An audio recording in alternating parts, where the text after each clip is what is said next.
Mayambo, good morning and blessed Sabbath. Ihan hanbada ekoi bu sembi riba ishobu yamna thagacha pongdoksari ani subada COVID-19 gi awa marak asida ai busu Sabbath ko lawmin na bagi tanja phangjabagi damakta sembi riba organizing committee bu amuka hanna thagacha pongdoksari masigi lesson asi third quarter gi ahanba lesson ni title na Why Witness karidamakta ishwar gi sakhi ekhoina pigadabano ekhoina ngasigi parasi tambidringaida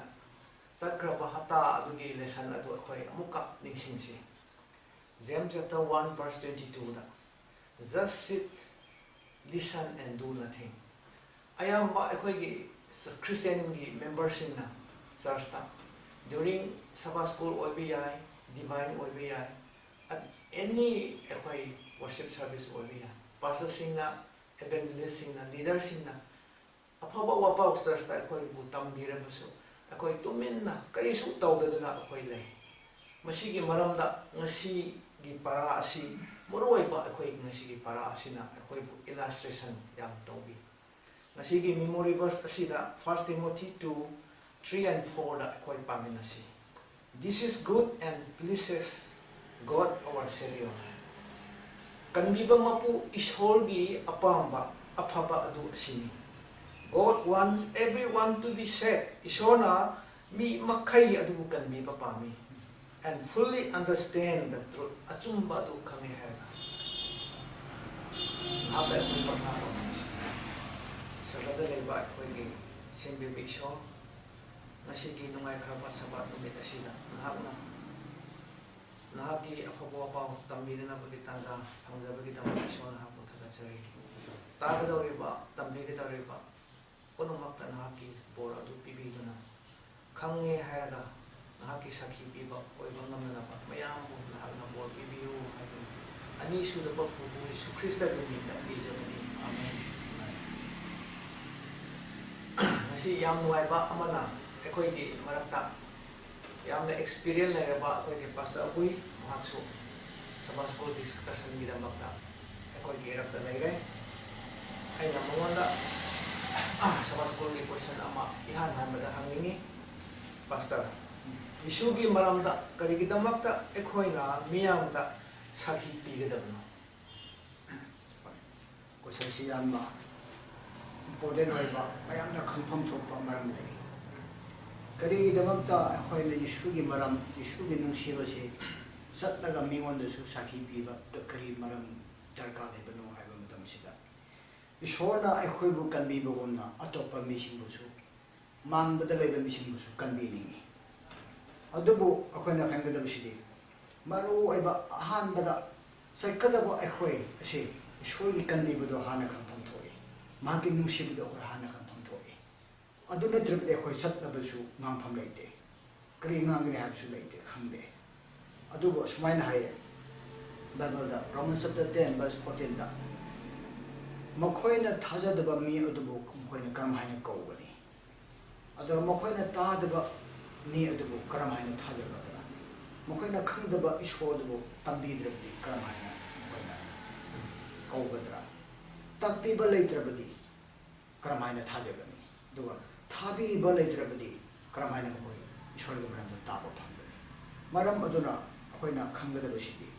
nang aibu ishorna kandi harabadi nang aisibu ishorna magi holai oina sijinnaraga mangbada asibada leba misingbu kandinadaba holai oi ma oina sinnaba haibase ishorgi plane habi koi khangsi koi masa yam noajare ishorgi khoidagi apamba adudi ekoi gi pap te gi shikhraga da punchi adu kanbiba aduni aduna ekoi na sakhi piba haibasi Yesu Krista gi maramda ekoi na takraba ekoi na khangkraba makhai adu ishorgi nungsiba adu ekoi na tambiba aduni aduna ngasi ahanba point 1 da aina muka pastor 1 da aina hangjage God gives us the sons to be saved ishona ekoi bu kanbiba gi tanja matam ama pibi pasabui what is the best way to understand God's love? Ishorgi nungsiba kwaidigi karamba asina lahat ako'y mayang bubak tahandi. And what is the importance of witness? Ishorgi sakhi pibagi maruoiba asikanino. Basic question oye. Sakadaba Yeshugi nungsibi maramda sakhi toba sakadaba ako'y si karam haina Ishorgi nungsiba do khangadaba no haibi maramja koy khampam thokpani hangbada maruoiba question oye. Sumain hai babada yengba matamda Ishorgi nungsiba khangsi haibadi Ishora sizinaba khulai si thawai asengbana ako'y thamoy nungda Ishorgi nungsiba bibi haina Romans chapter 5 verse 5 bibi ani shubada Ishora semi kharba khusem sing asinasu Ishorgi nungsiba Ishorsi karam Ishorno Ishorsi nungsiba Ishorni haibasi tabi Om shubada aikebona ako'y punsida asi ana thokadaba khudum thiba thokadaba kaya digi Ishorni kanbi hibado ningsinglaga ako'y nalumi khuding pa tawrabasu Ishorna sawdada nalumi khuding kopi hiba ako'y bu kier lamjing bi hiba naksin bi hiba zum haina punsida asi ana thokadabagi kanbiraga hingsunu haiduna tambi khopiduna ako'y punsibu Ishorsi nungsibani haibagi wangangdo nangbiraga thawai singbana nangbiraga asum haina ako'y bu Ishorgi nungsibado khanganduna leiri takpiduna leiri adubu kwaidigi mari subada kwaidigi maru oiba Ishorgi nungsiba khangnanabadi Yeshu Kristana taibam panda laglaga papi damakta ako'y mohta sikhiba cross sikhiba se masimak Ishorgi nungsiba kwaidigi climax awangba kwaidigi wangba nungsiba bibi hai maram aduna masi Yeshugi nungsibadu khangsi harabadi ako'y Bible paba darkar oi Bible padrabadi Masida ako'yna Ishorbu khambagi marambu khambaro aduna Ishorgi nungsiba Ishorgi nungsibado ako'y hana khangnanabagi damakta amasung madugi nungsiba tuna ako'y punsibu honghan hiba Ishorgi asumbaduna ako'y punsibu honghan hiba asima ako'y phangba matamda satlaga sakhi tawbagi basic net maruoiba khulaida ako'yda daiharabani hena basa Luke chapter 19 verse 10 da sumaina hai. For the Son of Man has come to seek and to save that which was lost. Migi masani pa aduna lakpadi mangkraba adubu kanbina na ba lakpani haina koina Bible da pa phangi. Aduna Ishorgi nungsiba asi kanada khangbra haina Yeshugi punsi Yeshuna tawbikiba punuma aduna Ishora si ako'y nungsi haibse koina khangi. Ishor khangnaba Missing nasu Ishor lay habili khangi aduga ako'y Christian singsu Ishor lay habisi Bible dagi ako'y khangmanga adubu Yeshu yaudaba punsi adudi ako'y arinmani habisi ako'yna ngasigi parada ako'y tama phangi maram aduna ako'yna James chapter 5 verse 20 da paba matamda anyone who brings a sinner back from the wrong way will save the sinner's soul from death.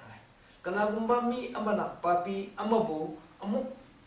isonga da amuk pusin girabadi ma papi adugi thamo thawai adu kanbigini by doing this masi tawrabadi that person will cause many sins to be forgiven mahaki pa makai adu kopigani hai ako'y Bible da pa kami adu masi tabang paano sila layba karolekai iban ako'y karolekai da hairasi Yeshugi maramda khangdaba mi mayam ama lay tabang paano sila adu warabadi Yeshugi nungsiba maramda mokoy karisu khangba daytri adu warabadi ako'y Seventh-day Adventist ama oina what is our role today ako'y ki thabak karino ay nahamini point number 2 da Yeshu Krista bo ako'y na harawan si Ishor bo ako'y na kramay tawag harawan sige pas Abui what is the best reason for sharing Jesus' love with others people.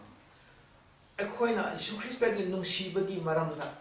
kwaidigi maruoiba adu kramhay na mi atay da ako'y na sandok kadagi basta. Sumana Bible da hai di hai kibugumna ko'y Ajok na hai kibugumna papi amana puni honglagabadi sarga punna maharawi hai hai kanbi ba phangkhraba Yeshu gi thamoi ki pun sarup phangkhraba mising ase Yesu Kristana harawa thaba adu magi su harawa thaba oiribani aduna kanbibigi thabak chatpa sakhi tawba chatpa haibasi not as a duty ama oiduduna harawa thaba oina thokrabani magi damakta maramdi karigano haraga magi thamoida Yesu do leihrabani aduga ona denabada Yesu Kristana su papi amana sum asibada leiba haibasi Yesu se thamoi wai adugumduna kamiba phangkhara missing sisu mangda asibada leiba missing si uraga mohoi se thamoi dum waragani maramdi karigano haraga mohoi punsi ase ishona Yesu Kristana hongandi nungsibaduna magi punsi da honghandraba aduna mohoi ase Yesu Kristagi punsimak leiba maramna Yesu Kristana harawa thabak tawbada mohoi se harawa oye Yesu Kristana awaba odo mohoi se awaba oye Oi, nasi tebang pang da koi hindi ba punsi asi. Laina laisa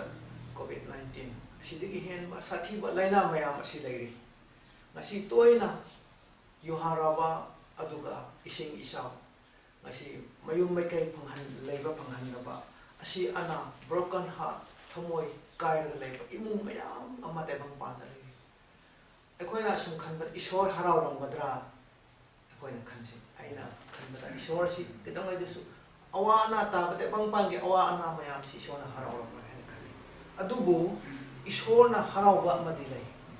akoi Zephaniah 3 chapter 17 da Zephaniah 3 17 da all heaven feel joy when God saved a sinner and everyone in heaven sings and papi amabu isor na kanbiba matamda miyoy ba akoi na papi si khraga da mi ama bukan biba matam da ishor haraw ya even sagadut mayam sagada isai aduna ekoina ishor bo haraw hange haibadi ekoi Yesu Krista gi sakhi pirega minaw yam pusinba ekoi bu oirabadi soidana ishor haraw bani habse ai gi thazam ahum suba point da pastor when we give we grow ekoi ni thop matam da ekoi when you share about God's love to others, how did your experience make your faith grow stronger? Nahal na evangelist oina, naga pastor amo oina, isorgi apawa pau tambira pa matamda. Nahal ki thaza basi samkhat bara nangi experience kara habi pastor. Yamna nungai ba question ni. Aina sumaini khalle isorgi thama khre suraga aigi khawdegi paisa lupa chama chani khatam oiragasu awa anang taba mi bu thenaraga piba matamda ai wakhanda khanbasi as ai su khajitang oiragasu isorgi damakta pithokpa mamiko hana wakhanda haraw lai asimaksi isor ai gi damak khudong jaga bibi baniko isor ai bu hingna ngai gi damakta training bibi baniko hana haraw athoi aduga kirigumba isor achumba khangdaba singda matam khara babal ama ani khatang su wari saba chatpa phanglabadi ishwar ga achamba khangdaba misingna witness tabu phanglabadi as ishwar na aibu asibumba thabakta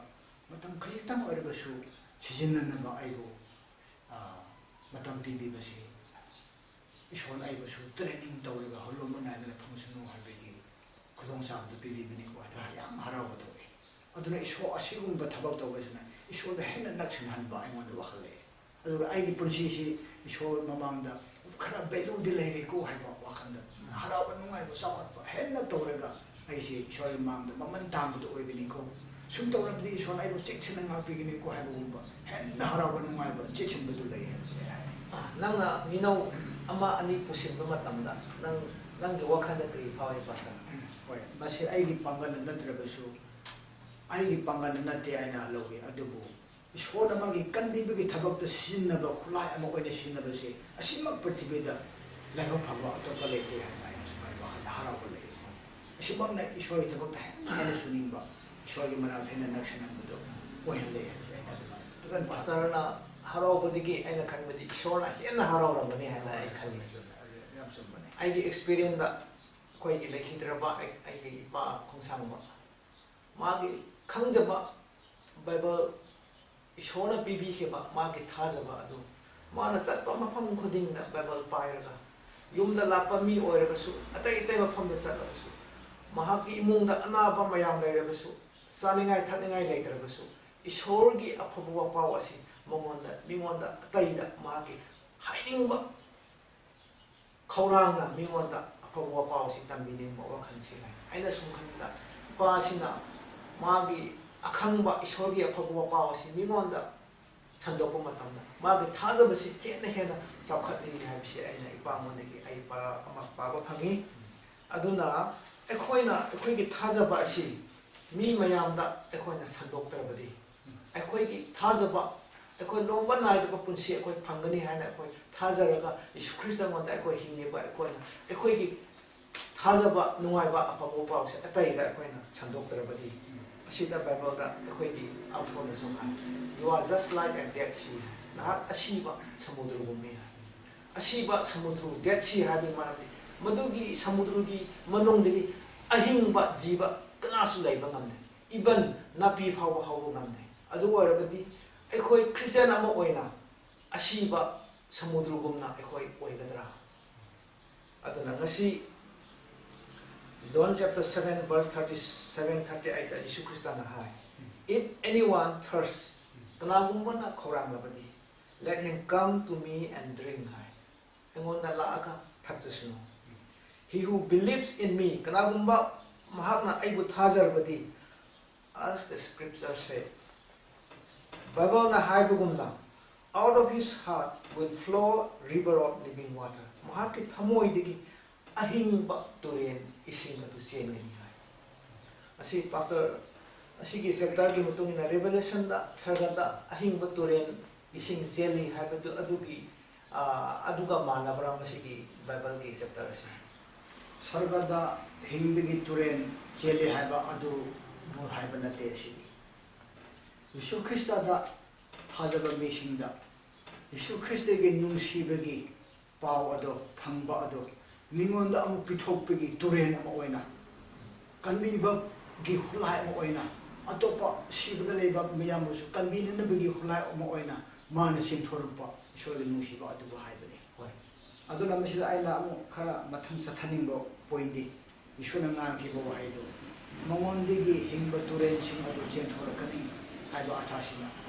Krigumba Yesu Christa degi kanagumba mina Yesu Christa degi hingbegi isingdu thapa phanglabadi mana thaklaga aduda dum tungduna thamlaroi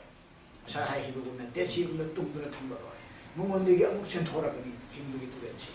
maram aduna kanagumba mina ai Christian oire 7 day oire ai hingba phangle haina haribadi mingonda salaga nangi pulsibu Yesugi nungsibana nadraga Yesugi achumbaduna kari ahongba bibi hibra haiba sandokpa sakhi piba chatningba leiba chattuna leikrabadi mase Yesu Christa degi hingbegi isidunam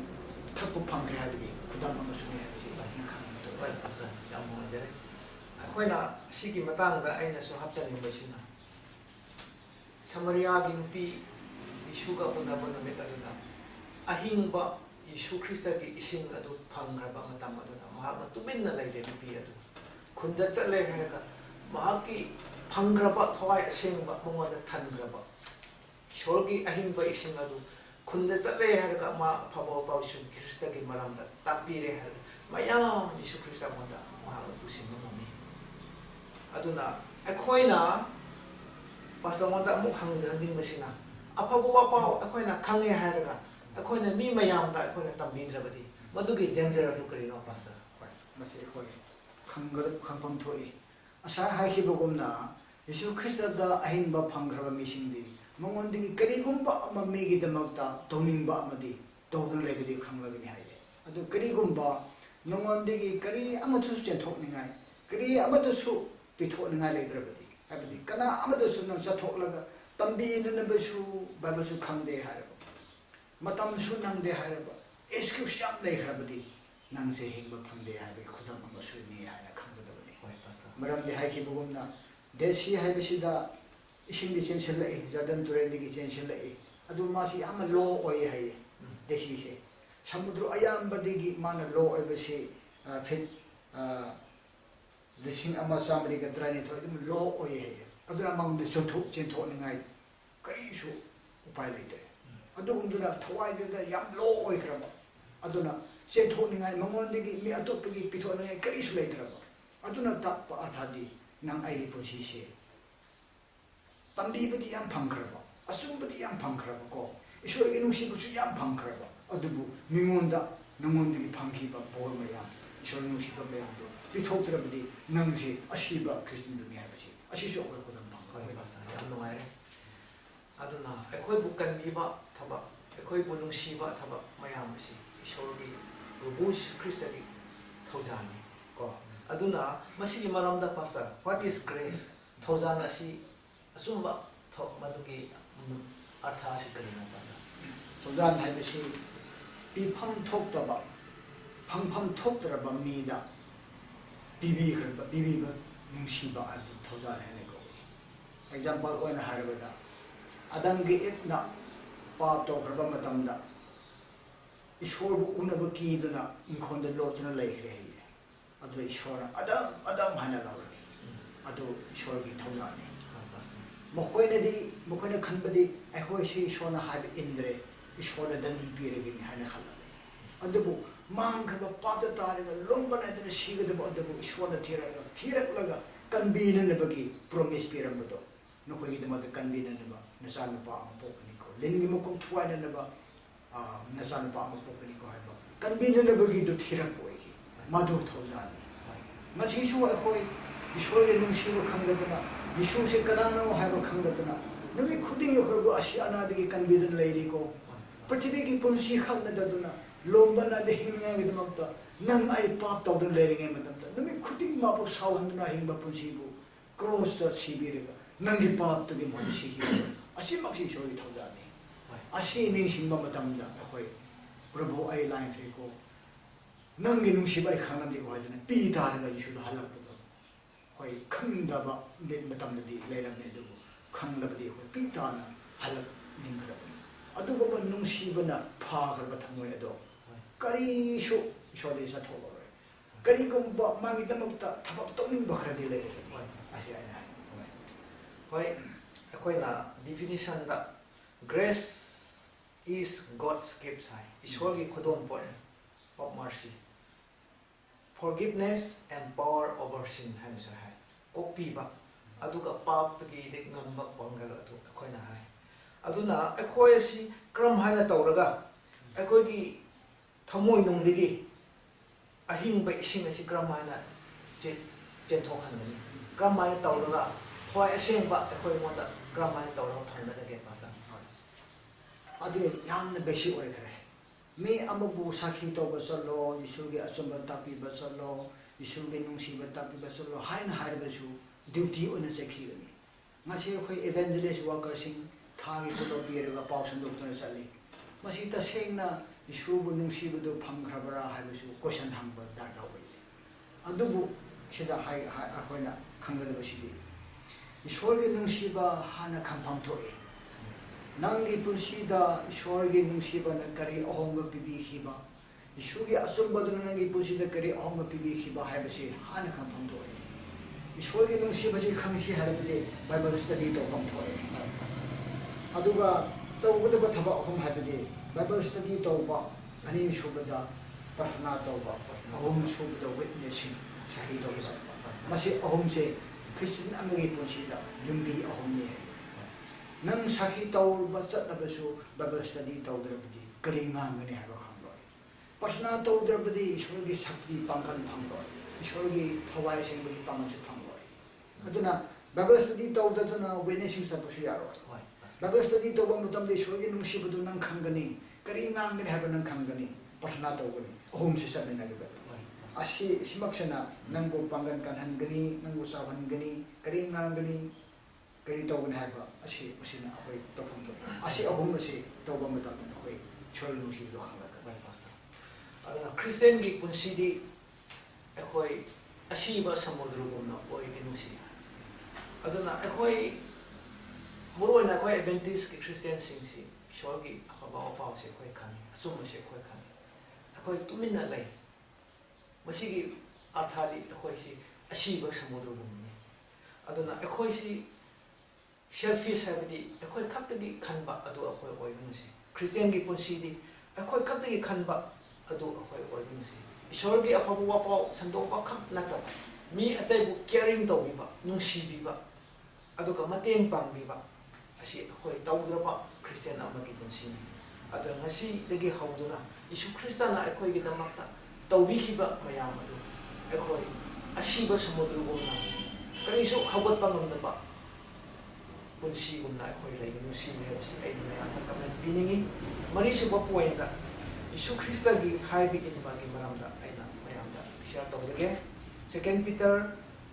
3 verse 9 da the Lord is not slack concerning his promise isor na mahaki wasa asi yamna tapanati as some count slackness mikra nati isor gi wasa asi kaisu oiraroida isor la aroida habasi ayamba misina hai adubu but is long suffering toward us isor si yamna kuina khangbiba not willing that any should perish but that all should come to repentance aduna mi mayam adu sikhibadu isor pa puning honglaga isor lakadu isor pa aduna isor na akhoi bu pa masi karino to be his witness mahaki sakhi pi badu isor pa aduna isor na akhoi ngasi ki parasi tam phangbadi mi amatasu isor na mangadu isor na pamde habsi na tabaru pa aduna Yesu Krista na akhoi bu command tawi kari nama to be his witness mahaki sakhi pina ba karamba sakhi about his love mahaki nungsiba truth achumba amasung thaujan akhoi kanbi bagi thaujan adu Yesu Krista na akhoi bu mahaki sakhi tawbi to pa mi aduna ngasi manga subo point na love lead us akhoi na nungsiba na akhoi bu lamjingbi masigi matang da 2 Corinthians chapter 5 verse 20 da hai we are ambassador for Christ akhoi si Yesu Krista gi ishor gi ambassador ni hai basa nang masig matang da kari hai ni akhoi kanbi ba phangkhraba mission asi ishona appointed agency for salvation of the world Prithvi bu kanbi ne lemgi damakta ishona appoint taw khraba mission asi kanano harega kanbi ba phangkhraba mission si Yesu Krista gi sarga leba gi ambassador sini hai habedi ambassador haba athandi leba amagi mohutsinba sarga leba gi nungsi haiba achumba sapegi ambassador aina akhoi appointment bi khrabani hai aduna asigumba ishorgi nungsiba phangkhraba achumaki achumbana nungsibana punsibo ohomba bibi khraba haibegi punsi asi thabak tawada yamna powerful stimuli habedi yamna pangale khraba thona hapibni duty am oina sapanate tolok tawgi sapanate adubu ishorgi nungsibana mabu control to khraba phangkhraba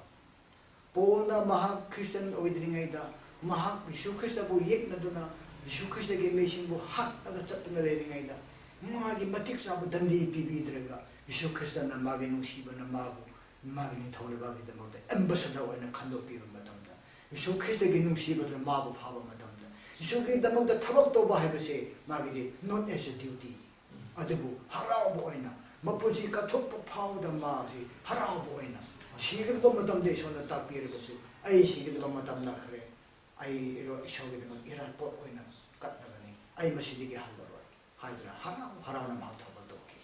adugumdana nungsibado laikhrabadi ishoge agency ambassador nungsibaduna ishoge haibe inba haibedo haraba numaiba sweet service oi adugumdana asigum ambassador singsibu ishona mangda leba taibam pangi mission convenient bi khola em odina lege chat nangai su matam sande nang nangai su lawsin leite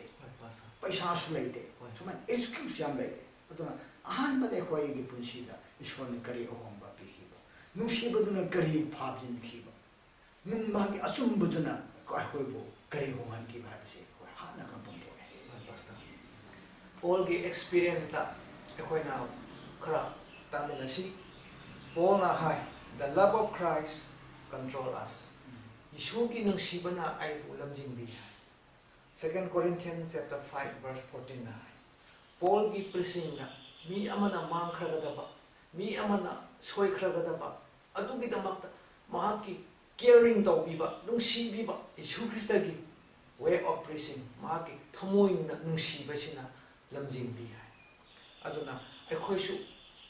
ekhoigi punsida Christian ama oina mangkhragadaba mising adu nungsibagi wakhal adu phawre hai mangkhragadori ko haiba wakhal adu ekhoi nungsibaga loina kanbi bathaba adu ekhoi tafam thoi ngasi nakhoi da aina hangingba question di is your heart loyal to Jesus ngasi nahaki thamoy asi Yesu Christa bu Yesu Christa monda nang thajaba yaba mi oiribra faithful oiribra aina question hani natraga Christian punsi asi Yesu Christa gi maramda thajaba yaba nungsiba wakhan nungsiba thamoy ekhoi monda leiribra madugi damakta Yesu Christa na ekhoi gi damakta ngasi mahakna hek popadagi asiba phawba mahaki afaba example nungsibe bodo ekhoi da tapire aduga mahaki did wish mahaki kwaidigi muruweba mahaki nungsiba mateng pangba adudi grow out of his love for Jesus ekhoi na Yesu Christa gi damakta nungsibaga loina ekhoi thawai punsi ado ekhoi sokhatpo oisi ngasi para asi losinringai na pasabui na ha kai khara hapchining balebra akon bada aina akhoi Seventh Day Adventist sing da haning basidi akhoi Seventh Day Adventist sing asi achuba singdam ta leire haibisi akhoi phajana khangi adubu akhoi khangada basidi sarsta ai ge ming leire maram aduna ai kanbi ba phangnagani haibisidi thajaroi da buni haina aina mayam da kan hajaningi hoi pastor adubu akhoi masida khangada basidi akhoi gi punsi asida kari ishwar ge nungsiban kari ahonga pibi khraba mahaki achumbana akhoi gi punsi da kari ahonga pibi khraba haibisi akhoi luna khangba dai hoi pastor adun haiki bugumna ishwar ge nungsiba haibisi khwai de mapung phan utpasi Bible study to basi de khangdabani ishwar ge khosel number pung phan ishwar ge nungsiba utpa ngamdre maram aduni ishwarna magi Bible si ibi bani aduna Bible si paba matamda nang aibu ishwarna kaya mung nungsibra haibido paba phangkani aduna ngasi aina mayamda akonbanda hajaning basidi akhoi Bible paba horasi prarthana tawrasi paba da phangkhraba nang ai pusida ahong phangkhibado kharada oirabasu karwe lekaida chatlaga tambiba satpa ngangba haurasi habisi aina haningi sumdorabadi ekhoi gi thajaba ishwabu nungsiba achumbada changbai base hen hena ekhoi chawkhatadani habisi aina haningi thank you pastor nungsi khraba aigi chinau sin ishwar gi plan ekhoi da lai he want the Holy Spirit to flow out of us in life giving witness to others ekhoi gi thamoi dagi wai aseng mana thora e hai ma ki sakhi pi bu ishona pami he want us to pray ekhoi bu Yesu Christa na prarthana to bi ba pami kana gi dama ekhoi gi evangelist singi pastor singi natra ishwar gi opa sandok pa singi dama kari gi dama mokhoi na athemba bu ngam na ba aduga minau yam na pusin ba na ba gi dama ta ekhoi mayam na prarthana to bi ba to pami not only ekhoi na Bible gi sakhi pi ba na ta ishwar gi Yesu Christa gi nungsiba gi sakhi pi ba na ta pastor singi dama ta evangelist gi singi dama ta ekhoi prarthana ta tawasi ekhoi yam ta la oi ekhoi na ngasi tawramdrabadi ngasi digi ekhoi tawba khawasi tabi ri ba mayam bu ishona bor pi ba oisu thank you pastor thank you